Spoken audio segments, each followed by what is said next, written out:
Yang terpenting dalam membangun sebuah karir dalam berpraktek itu adalah dengan membangun relasi yang cukup baik.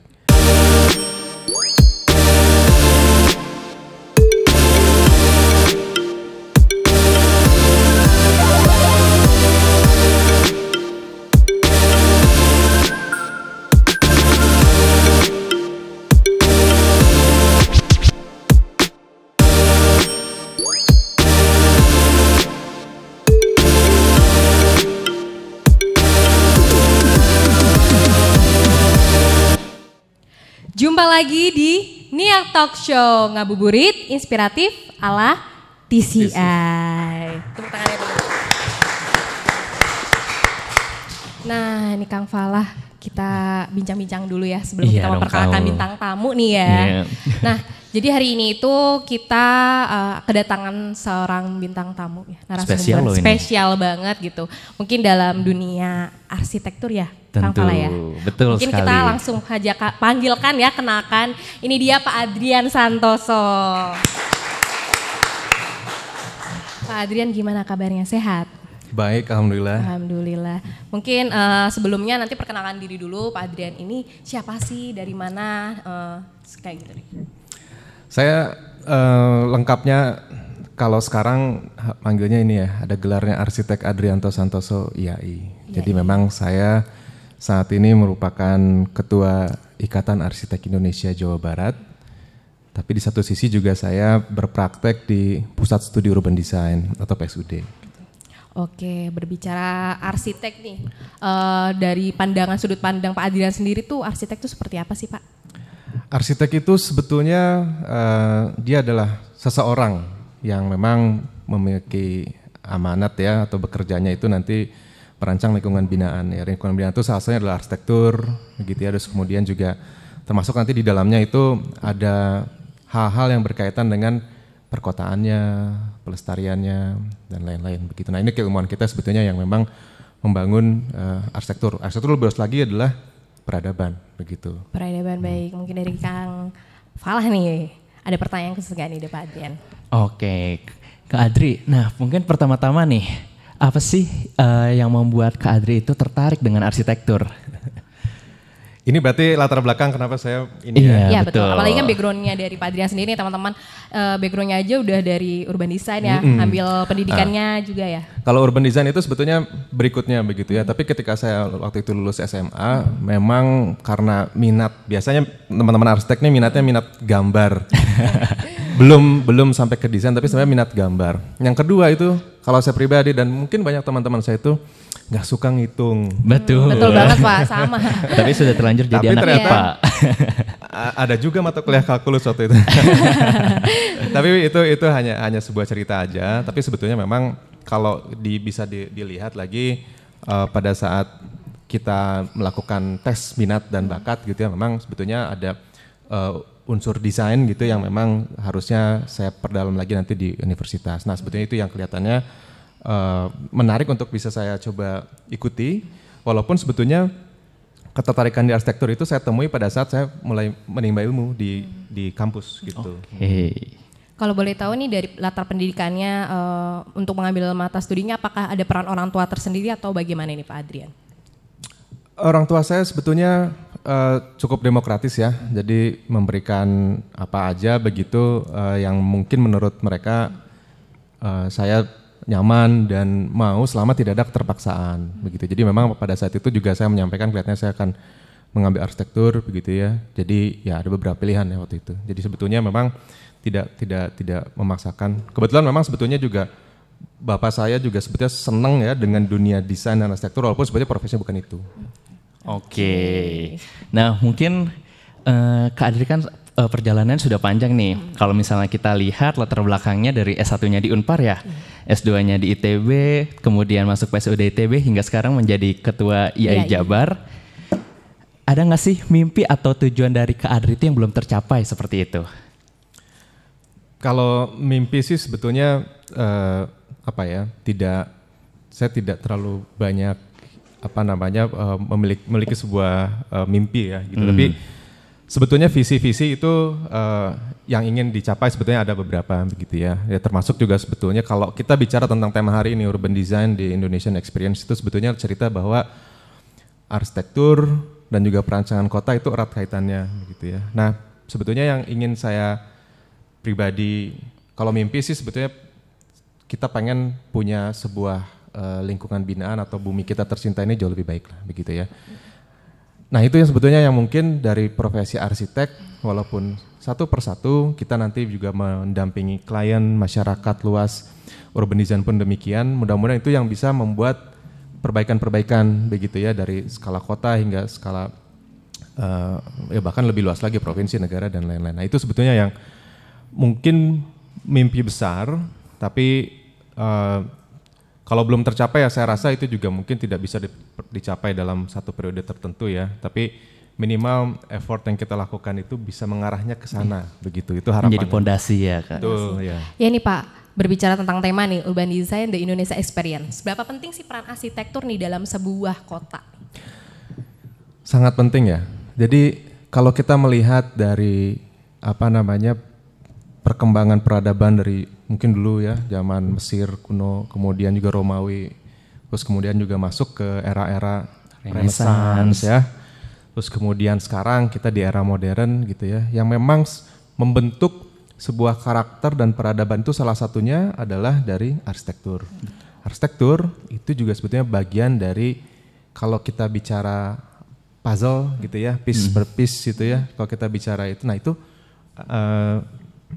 arsitektur itu berperan penting terhadap sebuah perkembangan sebuah kota atau peradaban begitu. Jadi kalau dikatakan bahwa seberapa penting arsitektur dan itu sangat berpengaruh, termasuk juga sebetulnya dampaknya gitu ya. Kalau misalnya arsitektur itu tidak dirancang atau ini secara baik begitu ya, dampak yang kita terima begitu. Betul. Ya. Nah itu makanya sebetulnya kalau kita berpikir sebagai contoh gitu ya, saya membuat sebuah bangunan, nggak apa-apa agak melenceng sedikit dari kaidah-kaidahnya, melanggar sedikit gitu ya.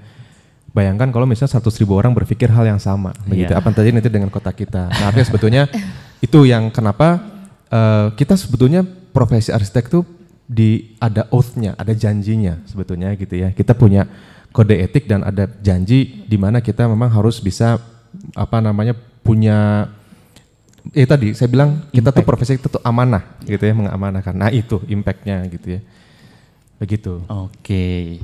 Nah ngomong-ngomong tentang arsitektur lagi nih Kak, kalau misalnya dari Kak Adri sendiri ada nggak sih tokoh arsitek ternama atau terdahulu yang Kakak jadikan panutan? Trendsetter lah ya. Iya, gitu. trendsetternya yang menjadikan diri Kak Adri seperti sekarang lah misalnya seperti itu.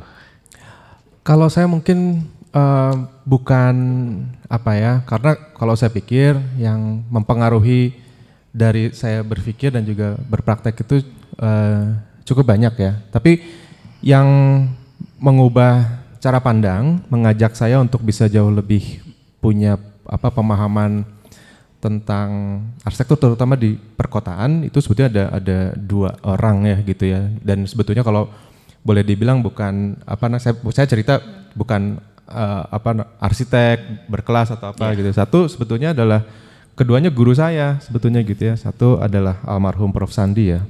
Prof. Sandi Siregar, dia dari Unpar dulu ketika saya memang di Unpar. Nah dia yang kelihatannya membuka saya bahwa ketika saya belajar arsitektur, arsitektur itu lebih dari hanya kita merancang sebuah bangunan saja di dalam satu kafling gitu ya. Untuk jauh lebih itu Anda harus mampu untuk bisa melihat sekelilingnya gitu ya, sekitarnya. Nah, beliau menyebutkan learn from the existing, dia bilang seperti itu. Nah, kalau kita learn from the existing artinya kita tahu gitu apa yang harus kita intervensi gitu, apa yang harus kita rancang kalau kita tahu latar belakang tentang existing yang kita. Itu Prof. Sandi. Jadi setelah itu kayaknya saya biasa ya kalau nanti mungkin Mas Fala juga punya sebuah insight kalau misalnya di akhir-akhir kuliah gitu, kayaknya saya kemana begitu ya. Ada yang saya arsitek gayanya apa gitu ya, terus kemudian saya kliennya kemana ngarahnya gitu. Nah kalau saya mungkin saya kayaknya harus belajar lagi nih gitu ya tentang urban design gitu. Nah satu lagi itu pendiri perusahaan saya sekarang gitu ya Pak Prof. Danisworo, beliau masih aktif, masih sehat begitu ya. Nah beliau juga sebetulnya yang mungkin memperlihatkan bahwa urban design di dalam sebuah praktek gitu ya, itu saya banyak sekali memang diberikan kesempatan oleh beliau gitu untuk bisa melihat secara praktek ya. Jadi apa itu proses urban design begitu ya. Nah, dia juga sebetulnya yang satu menyatakan bahwa kota itu tidak hanya direncanakan. Di satu sisi kota itu sebetulnya harus dirancang. Nah, makanya ada yang namanya urban design. Urban itu kota gitu ya, dari terminologi kota. Ada desain itu ada sebuah dia bentuknya proses begitu ya, ada sebuah kata sifat. Merancang kota. Nah, merancang itu kan merencanakan atau planning itu ada ya, planologi ya, betul, urban planning. Tapi desainnya itu diserap dari arsitektur. Nah, jadi sebetulnya ini arsitektur yang lebih luas. Nah, disitulah mungkin dua pribadi ya, yang menurut saya melihat ini orang-orang yang membuka wawasan saya untuk terjun ke dunia sekarang, mungkin seperti itu. Nah, kalau dalam perencanaan kota nih Pak, bagi teman-teman yang di rumah mungkin di studio pasti bertanya nih, dalam perencanaan untuk urban design sendiri itu yang seperti apa sih Pak yang ada tuh sekarang ini? Kalau gaya urban design itu sebetulnya memang stylenya apa ya, bukan seperti arsitektur ya, gitu. Tapi kalau urban design itu memang harus sesuai dengan konteks di mana itu dirancang. Kadang-kadang kita suka melihat bahwa ini ada sebuah konsep atau gagasan yang menarik dari luar negeri gitu ya. Terus kemudian kita terapkan di Indonesia yang sebetulnya konteksnya itu tidak sama sekali begitu, bisa jadi berbeda begitu ya. Di luar negeri mungkin 4 musim gitu ya, dia berada di northern atau southern hemisphere yang mungkin jauh lebih dingin begitu ya. Tapi kalau panas mungkin panas sekali begitu. Nah, tapi dia masih bisa memungkinkan untuk kita membuka sebagai contoh ya, plaza atau ruang terbuka yang luas gitu ya. Nah, sedangkan kalau di kita negara 2 musim ya, kalau nggak panas ya hujan. Itu sangat berpengaruh bagi kita. Kalau misalnya hujan ya, kalau tidak ada naungan kita tidak bisa bergerak. Begitupun panas, sama seperti itu. Nah, itu sebagai salah satu contoh kenapa urban design itu sangat konteks atau kasus spesifik begitu ya. Nah, kalau misalnya kembali lagi urban design seperti apa sih yang saya harapkan gitu ya. Nah, urban design itu yang bisa memanusiakan manusia. Karena kalau buat kita kota itu ya merupakan gabungan antara ada manusia di situ, kemudian ada alamnya, kemudian ada lingkungan binaannya yang kita buat begitu ya, dan juga ada hal-hal intangible yang ada di situ ya, seperti budaya, spiritual apa segala macam. Nah, itu sebetulnya harus berkoeksistensi dengan baik lah. Kita kalau bahasa koeksis itu ya semua ada tapi ya, saling berkesinambungan ya, betul. Ya itulah yang kira-kira menurut saya bijaknya seperti itu. Mungkin dari Kang Fala sendiri ada pertanyaan gak nih untuk Mas Adrian? Bisa dibilang gini ya Kak Adri, berarti kan arsitek itu yang mewujudkan sebuah ide atau gagasan, di mana ide dari gagasan itu sebenarnya bisa dari mana saja, misalnya dengan konteks kota bisa dari pemimpin daerah, dari masyarakatnya itu sendiri. Nah, Kak Adri ini kan memiliki fungsi untuk mewujudkan ide dan gagasan tersebut. Nah, kemudian untuk mewujudkannya dan merepresentasikannya kembali kepada pemberi ide atau gagasan, dengan kemajuan teknologi sekarang itu sudah ada bantuan gak sih Kak untuk memvisualisasikannya seperti itu? Banyak sekali. Sekarang teknologi itu sudah berada di segala macam bidang ya, termasuk di arsitektur dan juga urban design. Sekarang teknologi komputer untuk tidak hanya memvisualisasikan secara 3-dimensional apa yang kita rancang ya. Betul tadi Mas Fala menyampaikan bahwa kita itu menerjemahkan ide ya. Setiap manusia itu berhak memiliki ide begitu ya. Tapi kalau misalnya merancang khususnya arsitektur, nah itu memang harus dirancang oleh arsitek begitu. Nah, gimana caranya kita merancang? Banyak sekali caranya. Kalau dulu kan kita juga mengenal ada sketsa tangan. Itu anugerah sebetulnya yang memang diberikan bahwa kita bisa menerjemahkan mimpi kita ke sketsa tangan. Atau misalnya musisi begitu inikan yang ada di pikirannya itu ke dalam musik. Alat musik dan lain-lain, sama juga seperti puisi apa. Nah, ini kita melalui desain. Ada juga nanti kita sekarang sudah bergerak cukup jauh teknologi sudah bisa dilakukan, bahkan tidak hanya kita menuangkan segala dimensionalnya, tapi kita sekarang juga sudah bisa mengukur thermalnya seperti apa, kita bisa mengukur kalau misalnya sebuah jalan ini bisa cukup aktif atau enggak ya, secara menarik atau tidak untuk orang jalan begitu ya. Nah itu juga bisa diukur secara saintifik begitu. Jadi sekarang memang sudah cukup canggih dan kelihatannya sekarang banyak sekali diminati ya untuk, dan saya percayalah yang muda-muda lebih jago. Biasanya seperti itu ya. Istilahnya semuanya sekarang sudah bisa disimulasikan. Sudah disimulasikan, betul. Oke, nah ngomong-ngomong berarti kan kalau misalnya begitu boleh nggak Kak sharing-sharing nih, Kak Adri sekarang itu sedang mengerjakan apa saja dan mungkin ada karya Kak Adri yang masterpiece lah dari Kak Adri gitu misalnya. Kalau pekerjaan sekarang memang banyaknya perancangan skala kawasan, terus kemudian juga skala planning juga kita banyak terlibat begitu. Nah, memang kalau misalnya masterpiece sih saya bilang mungkin belum saya belum bisa menyatakan diri itu adalah sebuah masterpiece, tapi saya ketika masuk ke PSUD pun itu diberikan kesempatan bersama teman-teman yang lain gitu ya untuk terlibat di perencanaan dan urban design kawasan untuk MRT Jakarta ya sekarang. Jadi sebetulnya bukan stasiunnya saja ya. Stasiunnya itu memang ada arsiteknya, ada juga kontraktornya, tapi kita merencanakan bagaimana sebetulnya plan sebuah kawasan yang berorientasi transit. Nah, kalau kita di luar negeri ya, kita bisa ya bertransit kan begitu, dan ternyata nyaman, kita mudah mengetahui pola dan pergerakan dari moda transitnya itu kemana saja, jalan pun nyaman begitu ya. Nah itu sebetulnya skenario itu yang kita tuangkan dalam bentuk master plan dan guidelines. Nah itu sebetulnya yang sampai sekarang kelihatannya juga itu masih terus berproses gitu, karena perancangan kota itu tidak lahir dalam waktu 6 bulan selesai ya. Gitu ya. Betul. Atau setahun selesai. Kalau bangunan iya itu harus ditarget ya, karena kalau lebih lama lagi kan juga kualitasnya tidak begitu baik. Nah tapi kalau proses merancang sebuah kota, nah itu banyak sekali pengaruhnya dan kelihatannya itu yang harus sama-sama kita maintain begitu ya, tidak hanya dari sisi kita sebagai urbanisasi atau arsitek, masyarakatnya, kemudian juga pihak ketiga investor misalnya atau stakeholder lainnya, pemerintah juga termasuk begitu. Jadi mungkin juga ada pertanyaan sedikit nih, kan dari backgroundnya dari Mas Adrian sendiri kan IAI Jabar ya. Nah, katanya pernah kerjasama mungkin kolaborasi dengan pemerintah Kota Bandung untuk taman-taman di Kota Bandung nih. Boleh di-share sedikit? Nah ini sebetulnya kita kerjasama dengan TCI juga.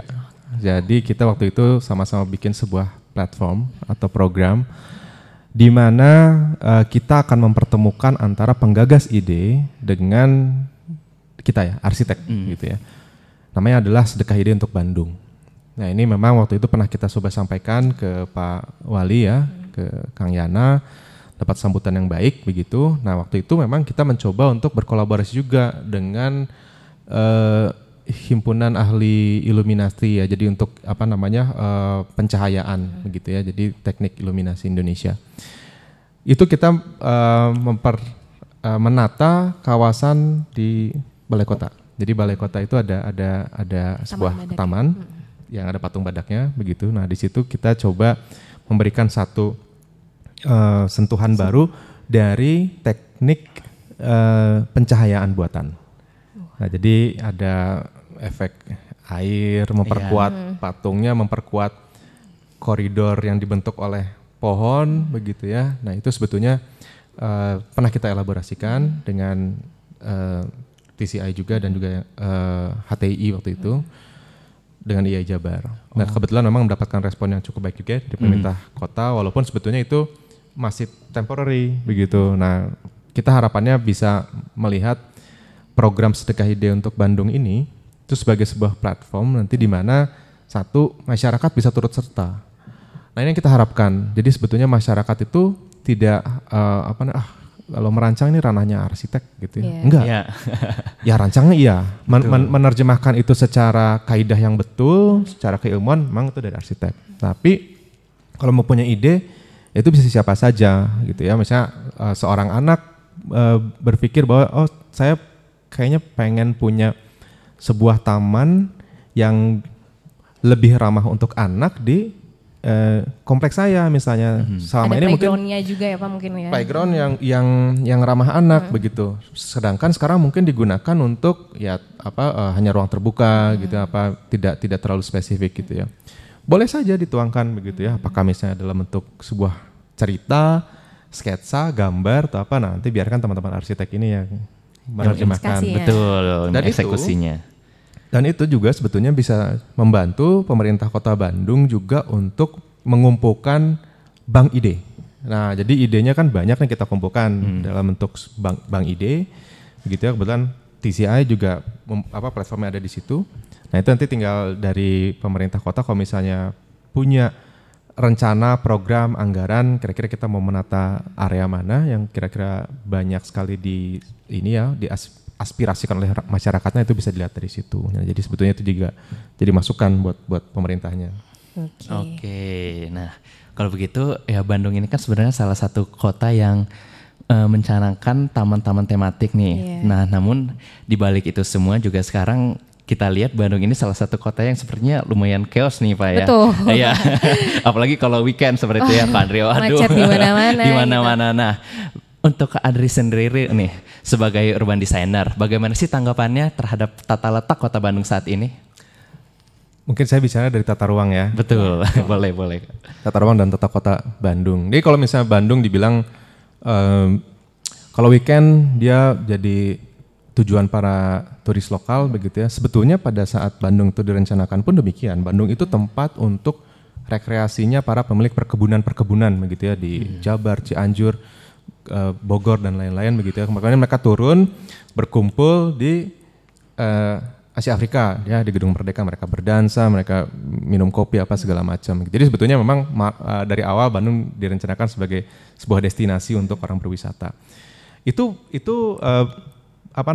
terus berjalan, dan kita juga selalu memiliki memori tentang Bandung terkait hal-hal yang menarik seperti itu begitu ya.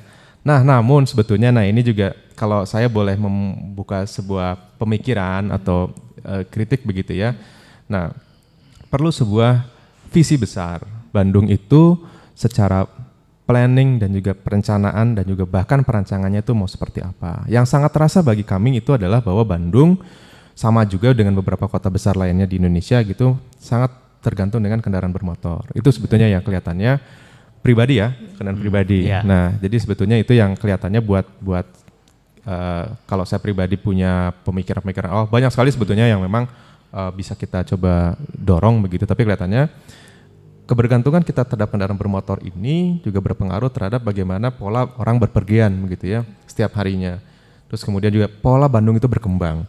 Kalau misalnya sekarang kita bisa lihat di Google Earth misalnya ya, Bandung tahun 1986 sampai Bandung ke tahun 2016 misalnya begitu ya. Itu perkembangannya udah cukup signifikan. Iya. Dari yang awalnya banyak ruang hijau, itu kita lihat justru lebih banyak warna coklat. Itu bangunan. Nah, bangunan. Nah, kenapa bisa seperti demikian begitu ya? Karena memang kita mengedepankan atau mengadopsi sebuah pola pengembangan yang cenderung sprawling begitu ya, atau bahkan bahasanya urban sprawling, uncontrolled sprawling gitu. Jadi ada yang expansion area yang tidak terkontrol, bahkan ke area-area ruang hijau yang kita ini kawasan Bandung Utara begitu ya. Jadi sebenarnya penyebarannya masih secara horizontal, dan persebaran itu terjadi karena kita juga sebetulnya masih mengadopsi bahwa pengembangan Kota Bandung itu dimulai dari jalan raya atau jalan untuk kendaraan pribadi. Kalau sebetulnya kita punya sebuah strategi bahwa Kota Bandung itu suatu saat dirancang dan direncanakan dengan sebuah konsep transit gitu ya, dengan adanya moda transportasi publik yang bagus begitu ya. Nah, itu bisa mengurangi sedikit, saya bilang mengurangi ya, bukan sebuah solusi utamanya, dari benang kusut yang kita rasakan sekarang begitu ya. Jadi ya minimal perjalanan orang, kalau kita bayangkan 60 orang kalau bawa kendaraan pribadi ya, mungkin juga satu jalan ini bisa macet begitu ya, masing-masing punya satu kendaraan. Tapi satu kendaraan, kalau 60 orang itu dimasukkan ke dalam satu bis, nah itu hanya ukuran satu bis. Kalau misalnya 200 orang masuk satu kereta, masuk satu kereta. Kalau 200 orang bawa kendaraan pribadi, nah satu jalan itu penuh gitu ya. Nah, termasuk juga nanti ke hal-hal lainnya seperti misalnya kawasan Riau ya, mungkin kenal ya, kawasan kuliner, kawasan untuk kita hangout dan lain-lain. Kita juga tergantung dengan bagaimana mobil kita parkir. Iya, gitu ya. Jadi betul. Ya koridornya habis untuk parkir, akhirnya berubah kawasannya gitu ya. Untuk kita makan, untuk kita minum kopi, kita butuh space untuk parkir. Padahal sebenarnya ngopi cuma kita. Kita 9 meter persegi doang gitu ya, personal space betul. gitu. Ya, gitu. Tapi memang jadi perhatian juga ya parkir tuh di mana-mana juga sekarang kan tadi sempat disebutin kalau Jalan Riau, mungkin Jalan Trunojo, daerah-daerah Bandung yang pusat tempat komersil seperti itu ya, kayak di Pati Ukur kan jadi ramai gitu kan. Mungkin ada pertanyaan lagi? Nah, berarti istilahnya untuk meningkatkan kualitas suatu perkotaan ya Kak Adri ya, berarti selain struktur kotanya seperti tadi taman-taman, pedestrian trotoar dan jalan-jalannya. Nah dari arsitekturnya itu sendiri Kak Adri, dari bangunan itu sendiri, ada nggak sih Kak suatu konsep arsitektur yang bisa meningkatkan kualitas suatu kota, atau mungkin justru dari Kak Adri udah pernah ini nih mempunyai pengalaman membuat suatu konsep terkait gitu? Kita sekarang dihadapkan dengan sebuah situasi di mana isu lingkungan itu sudah menjadi sebuah perjanjian di semua negara. Di dunia itu kita concern bahwa bumi kita tuh udah mulai berumur. Jadi isu lingkungan itu harus bisa diterapkan di segala macam bidang, termasuk di arsitektur. Nah artinya konsep sustainable development itu harus terjadi baik dari skala kota maupun skala bangunan atau arsitektur. Nah makanya sekarang sebetulnya apalagi kemarin kita dirasa semua secara global merasakan bagaimana dampak pandemi itu terjadi, kita membutuhkan sebuah ruang binaan atau lingkungan binaan yang sehat. Rumah kita itu harus jauh lebih sehat. Percaya atau tidak sebetulnya pandemi itu terjadi 2 tahun begitu ya, dampaknya luar biasa dan kita mengingat itu. Padahal yang setiap hari kita terjadi itu adalah dampak dari TBC. Nah TBC itu banyak sekali dan kelihatannya investasi besar untuk pengobatan TBC itu terjadi cukup signifikan gitu. Karena untuk mengobati TBC itu harus diisolasi 6 bulan, obat tidak boleh berhenti segala macam gitu ya. Nah setelah kita telah dari sisi arsitektur dan juga permukiman ya, dari studi permukiman ternyata memang kebanyakan kepadatan penduduk, atau misalnya bayangkan orang misalnya tinggal dalam satu rumah tapi itu 7 keluarga begitu ya, bukan 7 orang, 7 keluarga gitu ya, masing-masing keluarga punya anggota keluarga masing-masing dan mereka kadang-kadang juga harus bergantian untuk bisa tinggal atau tidur di tempat itu. Terjadi sebuah TBC di sebuah lingkungan yang mungkin secara sanitasi kurang baik begitu ya, terus kemudian juga cahaya matahari kurang bisa terakomodasi dengan baik. Nah akhirnya masuklah dampak-dampak dari TBC itu. Nah itulah yang kelihatannya kemarin juga kita di IAI mencoba dari rumah yang paling kecil, bahkan kita mungkin bisa bilang ini rumah yang tidak layak huni, kita kembangkan sebuah harapan namanya rumah sehat begitu ya. Jadi kita bekerja sama dengan beberapa yayasan ya, ada Yahintara, kemudian Jabar Bergerak dan lain-lain. Kita melihat bahwa perkembangan rumah sehat ini sebetulnya bisa dilaksanakan untuk satu mengisolasi dari penderita TBC. Yang kedua itu bisa menempatkan kembali penyintas TBC. Jadi yang udah sehat itu dia harus dikembalikan ke dalam lingkungan yang lebih sehat. Jadi jangan kembali ke lingkungan yang semula begitu ya. Nah walaupun sebetulnya ya rumah sehat ini juga kita effortnya itu masih satu-satu begitu ya, karena juga keterbatasan dari program dan anggarannya begitu. Tapi sebetulnya itu berlaku juga untuk semua yang ya maksudnya seperti kita juga yang punya rumah, punya bangunan apartemen atau punya apa tuh untuk mulai berpikir bahwa rumahnya harus jauh lebih sehat ya. Sehat tuh ya macam-macam nanti kaidahnya begitu. Mungkin ada sedikit pertanyaan nih Pak. Tadi kan ngebahas tentang rumah sehat. Nah, dalam definisi rumah sehat sendiri gitu untuk dalam bangunan sendiri itu yang seperti apa sih? Kalau bisa dibilang ya ini rumah sehat tuh sama dengan sesuatu yang sustainable. Jadi kalau boleh dibilang sesuatu yang tidak menimbulkan dampak negatif terhadap penghuni dan juga lingkungan yang ada di sekitarnya. Nah ini kalau misalnya tadi yang standar penghuni pasti begitu ya. Kalau kita lihat penghawaannya dia harus baik begitu. Terus kemudian juga pencahayaannya itu harus baik. Harus apalagi kalau malam hari begitu ya harus bisa melindungi penghuninya itu dari udara-udara yang dingin, hujan dan lain-lain begitu ya. Nah tapi dampak keluarnya pun itu harus ada begitu ya. Misalnya kalau kita masih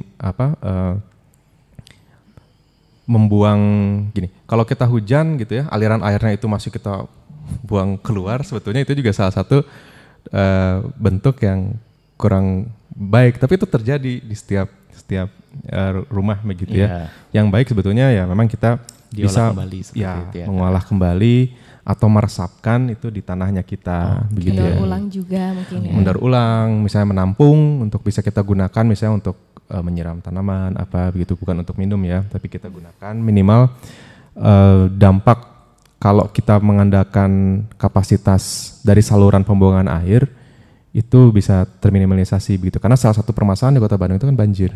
Dan banjir itu juga terjadi karena genangan gitu ya, dan sistem sirkulasi air yang mungkin banyak bottleneck-nya ya kalau saya lihat. Jadi sebetulnya dia limpahan keluar juga ke jalan dan terutama nanti dia menggenang di satu daerah yang lebih rendah. Iya betul. Oke, nah mungkin Kak kalau misalnya seperti itu dalam proses mendesain, proses menggagas sebuah ide seperti itu, salah satu contohnya juga tadi rumah sehat itu Kak, mungkin ada nggak sih Kak permasalahan yang sering kali Kakak temui seperti itu yang di luar dari konteks arsitekturnya, bisa jadi misalnya stakeholder atau sebagainya seperti itu? Ya, biasanya kalau dari stakeholders itu akan selalu ada ya, begitu. Tapi sebetulnya yang biasanya kalau dalam proses yang sering terjadi itu, kalau kita punya rencana, yang paling susah itu adalah mengimplementasikannya. Oke. Nah, ini sebagai contoh gitu ya, rumah sehat atau rumah pasca bencana yang kemarin kita juga IAI Jabar punya program di gempa Cianjur ya. Oke. Itu adalah sistem untuk kita membangunnya. Delivery dari material dan lain itu terkadang susah begitu ya. Kemudian juga kalau seperti rumah sehat yang terjadi di kawasan kampung yang padat begitu, itu juga sama begitu. Jadi untuk material masuk segala macam itu kadang-kadang menjadi satu problem begitu ya. Nah, itu sebetulnya yang kelihatannya di dalam proses kita melihat itu menjadi satu challenge lah ya, bukan masalah begitu ya. Hal-hal lain juga nanti ada ya gitu ya, kalau misalnya dari masyarakatnya, kadang-kadang juga tidak semua masyarakat itu mau dibedah rumahnya begitu ya, karena mungkin mereka sudah cukup nyaman dengan apa yang mereka lakukan atau mereka tinggal di sekarang, walaupun sebetulnya dia memiliki dampak buruk ya, terutama terhadap kesehatan dan anggota keluarga yang lain gitu. Itu juga salah satu proses untuk kita bisa memberikan penyuluhan kepada masyarakat terkait dengan rumah sehat, atau misalnya rumah pasca bencana, misalnya Pak, Bu, misalnya lahan Bapak ini memiliki area risiko yang tinggi untuk terjadinya kembali gempa misalnya gitu ya. Nah, itu juga satu proses penyuluhan yang kelihatannya perlu dilakukan secara intens. Mungkin juga mungkin juga arsitek itu perlu bantuan dari bidang lain gitu ya, seperti psikologi atau apa gitu untuk bisa sama-sama menyampaikan maksud dan tujuannya kepada masyarakat. Nah, itu ya betul gitu ya, ya. Jadi tidak langsung cerita datang dengan desain, tidak langsung dengan program gitu, tapi pendekatannya lebih kepada emosional juga ya. Betul begitu, itu yang dibangun dari masyarakatnya dulu.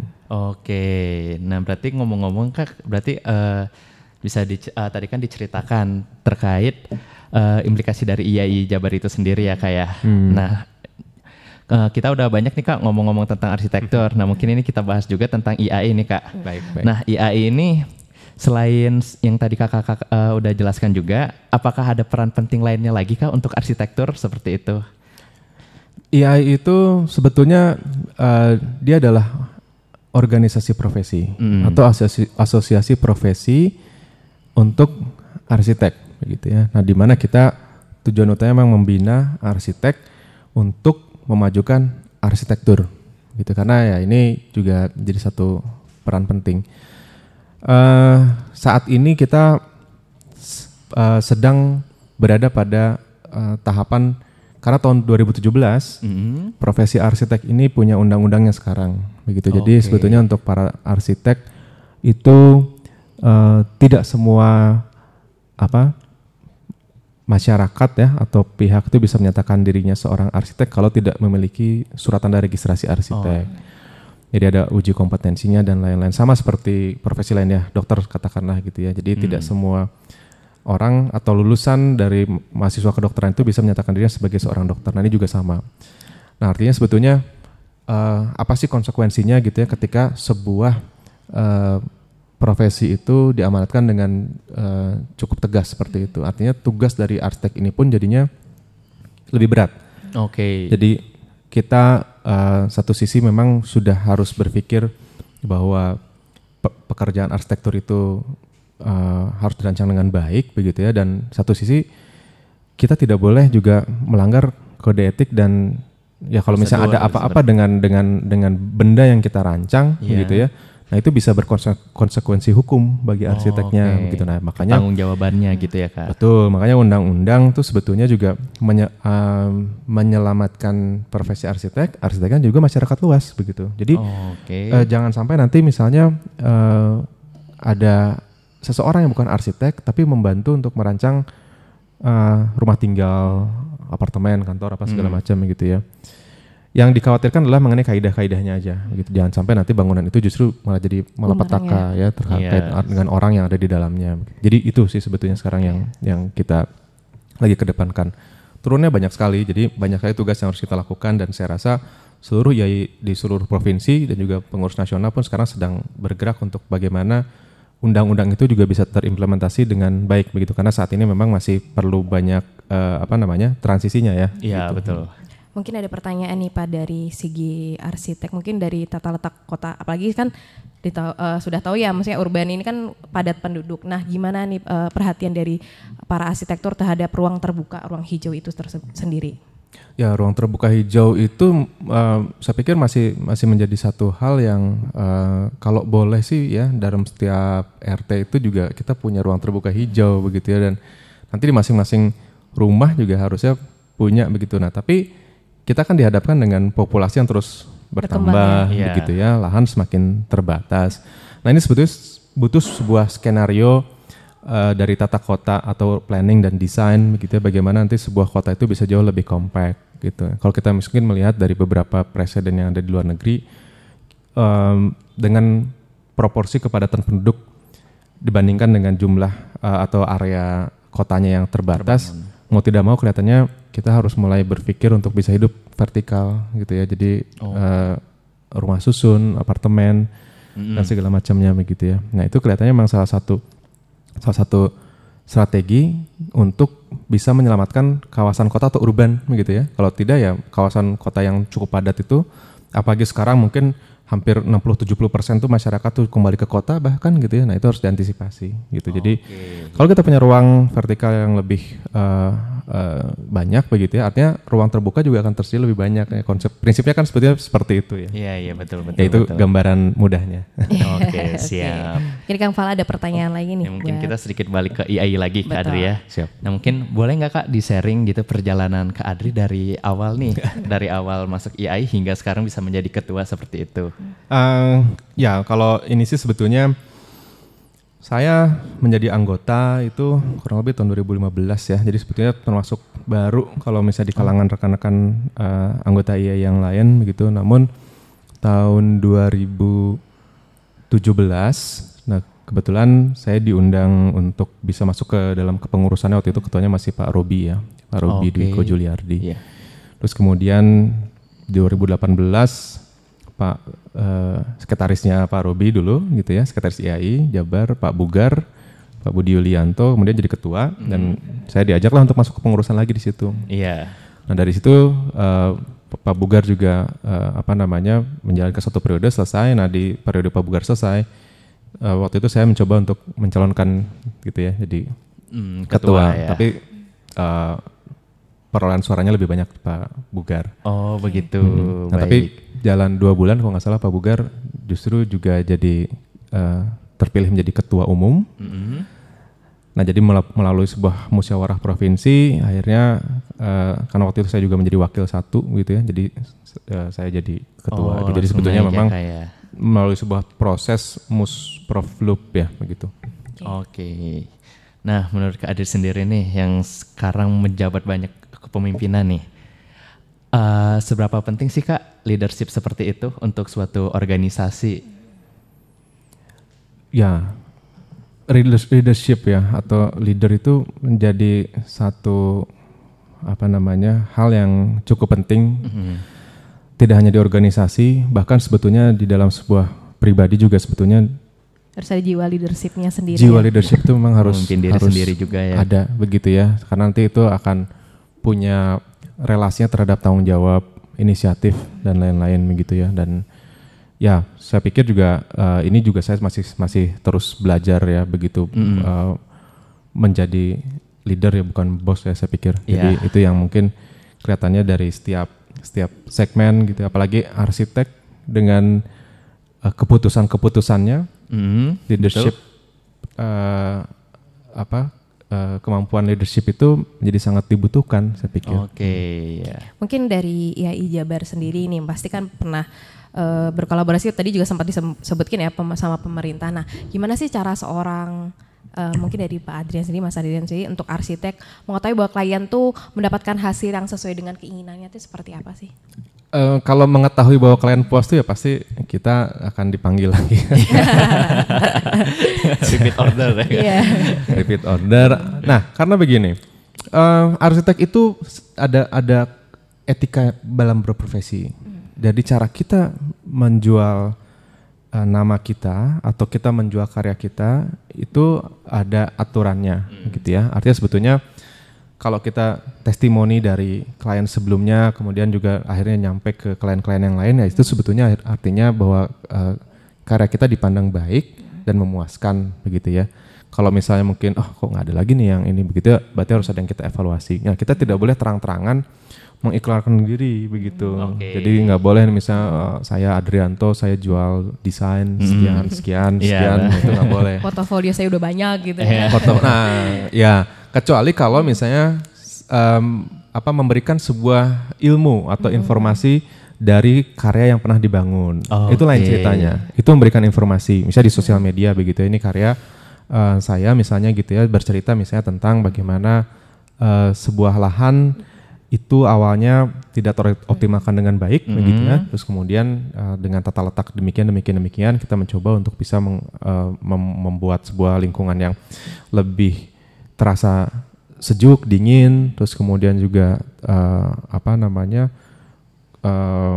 sehat secara organisme yang juga, lain ini segala macam begitu ya. Jadi lebih banyak lagi tanaman ini kayak gitu. Value lahan tersebut ya kayak. Itu masih berupa sebuah informasi begitu. Tapi kalau ini bahasanya udah memberikan informasi yang sesat, apalagi menyanjung diri terlalu berlebihan itu juga aja.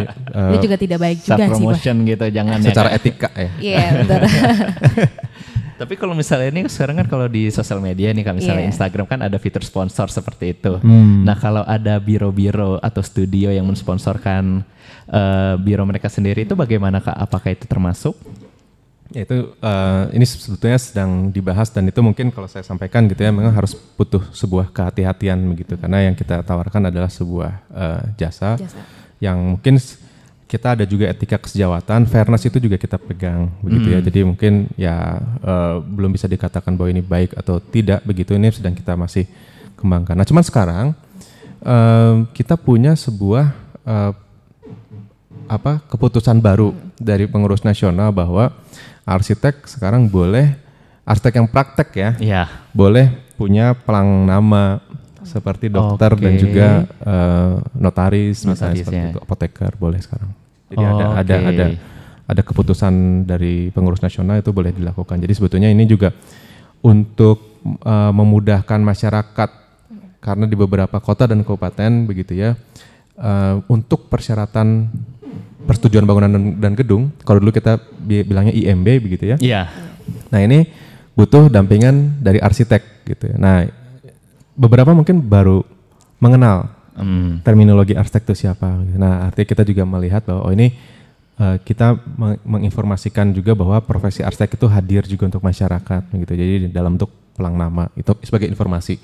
Nanti kita ada surat tanda registrasinya, nama kita lengkap apa segala macam gitu. Jadi kalau misalnya ada yang tidak puas sih itu silakan betul disampaikan secara formal. Bisa langsung samper lah gitu ya. Oh Kak, tadi kan terbahas nih terkait IMB. Ini aku sedikit mau nanya juga nih Kak. Soalnya kan suka ada nih keluhan dari masyarakat nih. Ketika mereka ingin membangun rumah itu sering kali adanya preman seperti itu yang ya istilahnya uang keamanan dan sebagainya. Nah, dengan arsitek ber-STRA dan mungkin IAI juga, apakah itu bisa menjadi salah satu solusi atau bagaimana seperti itu Kak? Kalau uang keamanan tuh biasanya pada saat pembangunan ya? Iya betul biasanya. Nah biasanya kalau teman-teman arsitek itu tidak ingin terlibat di situ biasanya gitu. Biasanya. Nah itu nanti adanya di tahap pelaksanaan dan biasanya teman-teman kontraktor yang memang deal dengan itu ya. Tapi memang sebetulnya ini juga jadi proses yang kadang-kadang bisa jadi berbeda di setiap tempat gitu ya. Nah itu mungkin jawaban saya sih situ ya. Iya betul. Oke, kalau gitu kita balik ke arsitek muda Kak ya. Iya. Ya mungkin dari Kak Aul ada pertanyaan? Ada nih. Tadi kan sempat disenggungin nih untuk media promosi dari Mas Adrian sendiri kan lewat sosial media. Nah bagi para arsitek tuh gimana sih untuk menjual lah, dalam artinya menjual personal branding mereka masing-masing di platform sosial medianya tersebut. Terutama arsitek muda berarti Kak Aul yang istilahnya belum muda. Ada nama ya. Iya kayak gimana nih caranya gitu. Iya. Yang pasti satu, kita harus hati-hati dengan bahasa mempromosikan gitu ya. Karena yang kita sampaikan itu adalah mengenai informasi dari apa yang kita lakukan.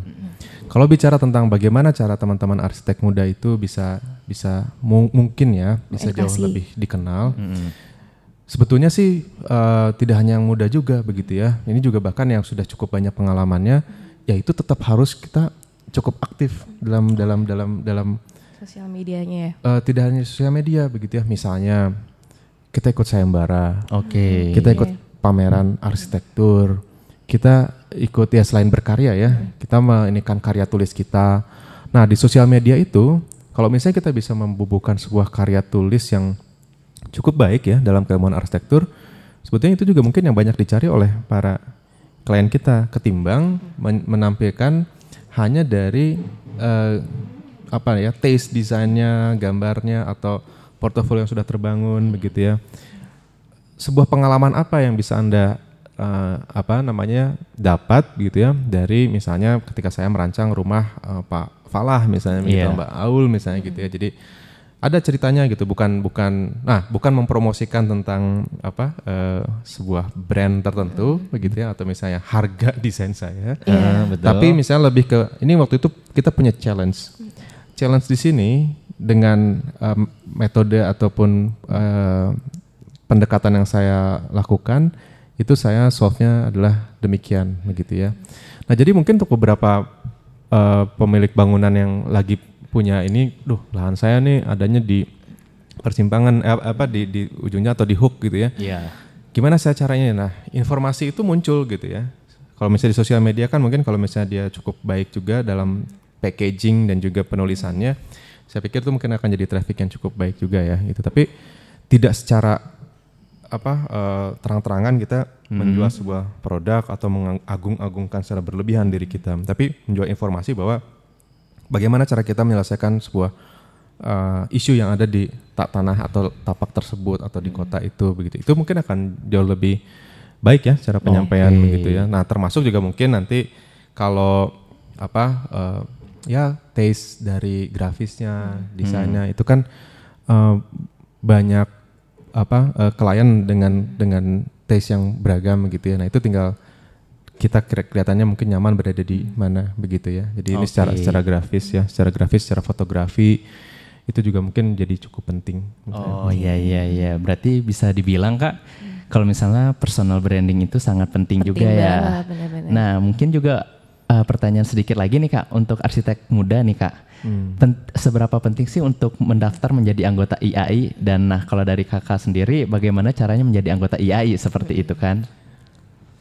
Kalau menjadi anggota IAI, karena kita memang sebetulnya namanya organisasi profesi ya, jadi tidak apa namanya memang diwajibkan. Tapi sebetulnya kalau kita masuk ke IAI ya banyak sebetulnya privilege anggota untuk kita bisa sama-sama membangun apa namanya relasi, terus kemudian juga informasi.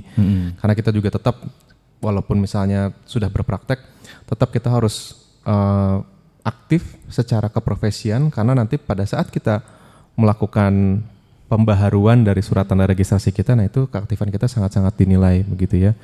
Nah jadi buat teman-teman yang muda yang ingin menyatakan dirinya sebagai seorang arsitek, maka kalau saya pikir harus mulai mengurus surat tanda registrasi arsiteknya, begitu ya. Nah itu informasi banyak lah ya, apa dari Dewan Arsitek Indonesia atau dari IAI itu juga banyak kita informasikan begitu ya. Jadi itu yang kelihatannya kalau misalnya dalam berorganisasi, saya pikir setiap orang punya pilihannya gitu ya. Tapi kalau saya pribadi mungkin melihat bahwa saya membangun relasi cukup baik ketika saya berada di organisasi seperti itu. Oke, mungkin ada pertanyaan lain kayak IAI sendiri itu selain di Jawa Barat ada di mana aja sih Mas Adrian? Ya IAI itu sebetulnya IAI cuma satu ya. Jadi IAI Ikatan Arsitek Indonesia, pengurus nasional. Nah tapi di setiap provinsi kita ada IAI provinsinya di seluruh provinsi di Indonesia dan satu ada perwakilan di Singapura. Nah di masing-masing provinsi nanti ada wilayahnya lagi. IAI wilayah. Jadi di bawah IAI provinsi ada IAI wilayah. Kita punya Bekasi sama Kabupaten Bandung. Untuk wilayah-wilayah lain sebetulnya memang belum kita bentuk ya, tapi masih berbentuk koordinator wilayah. Sebagai contoh misalnya Cirebon, Tasikmalaya, Garut, Sukabumi. Nah itu masih kita buat sebagai koordinator wilayah dan Subang ya. Supaya apa? Supaya itu jadi emerging nantinya gitu ya. Kita tetap ada pengurus.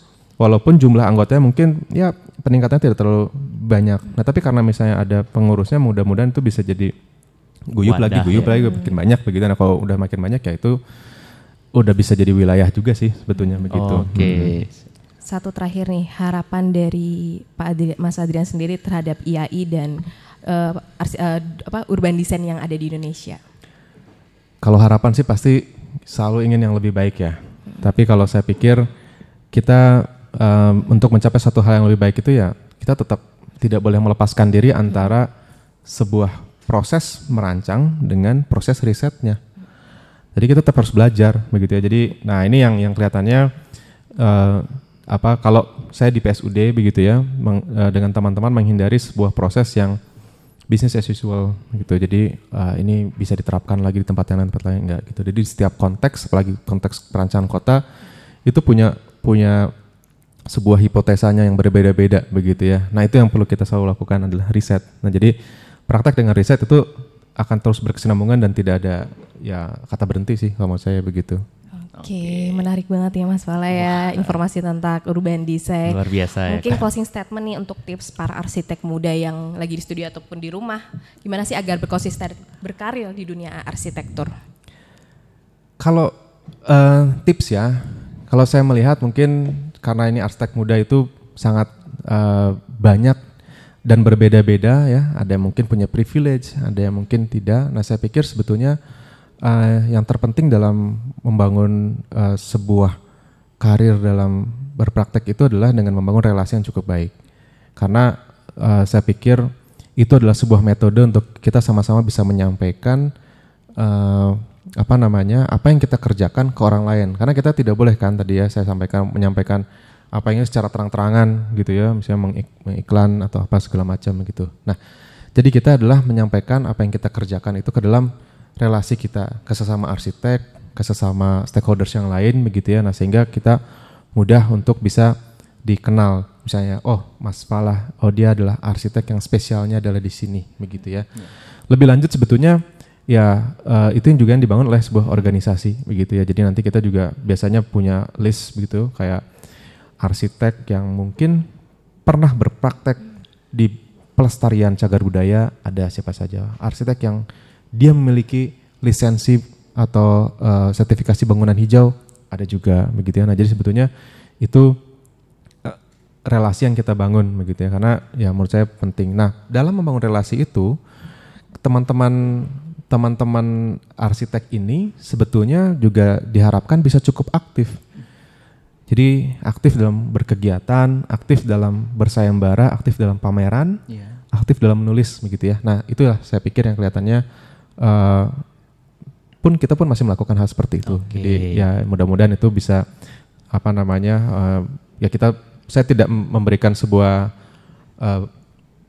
penjelasan yang shortcut ya. Jadi mungkin ini yang mungkin bisa dilakukan oleh siapa saja mungkin saya pikir begitu. Oke, mantap banget Kak Adri. Nah, untuk mengakhiri nih Kak, quotes favorit dong dari Kak Adrian seperti itu. Quotes favorit tuh banyak ya, tapi sebetulnya karena kita bicara tentang urban design dan ini sebetulnya berlaku juga tidak hanya untuk di teman-teman arsitek, tapi untuk masyarakat luas. Ini ada sebuah quotes favorit dari kalau tidak salah mantan wali kota Bogota. Jadi kalau kita merencanakan sebuah kota itu untuk kendaraan, maka kita akan dapat kendaraan. Ini mohon maaf kalau misalnya salah ya. Tapi kalau kita merancang sebuah kota untuk manusia, maka kita akan dapat manusia gitu. Nah jadi ini untuk refleksi kita semua, kenapa tadi dikatakan Bandung demikian gitu ya, jangan-jangan memang Bandung dirancang untuk kendaraan gitu. Kendaraan bukan manusia ya Kak. Oke, terima kasih Pak Adrian sudah bisa hadir membagikan informasi juga ya Mas Fala ya terhadap dunia urban design itu seperti apa, apalagi di Indonesia gitu kan. Untuk teman-teman yang ada di rumah maupun di studio, jangan lupa saksiin Niat Talk Show episode selanjutnya. Saya Aulia. Saya Fala, kami berdua. Saya Adrianto. Kami pamit undur diri, kita tunggu di jam 4 sore. Sampai jumpa. Dadah.